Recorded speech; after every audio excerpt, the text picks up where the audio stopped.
Hai, igamalane ipepito farai Zulu tuchinyanja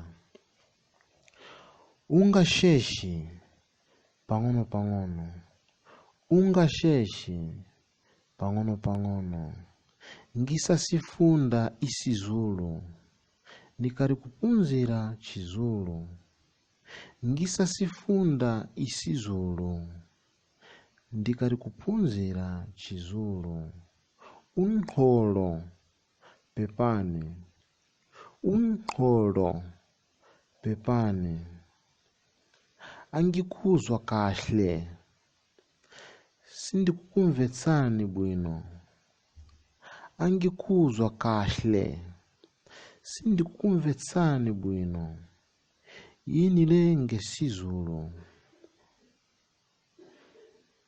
ichi ndichani muchizulu yinilenge sizulu ichi ndichani muchizulu uyasazi isingisi ungakambe chizungu uyasazi isingisi ungakambe chizungu siyabonga kakhulu.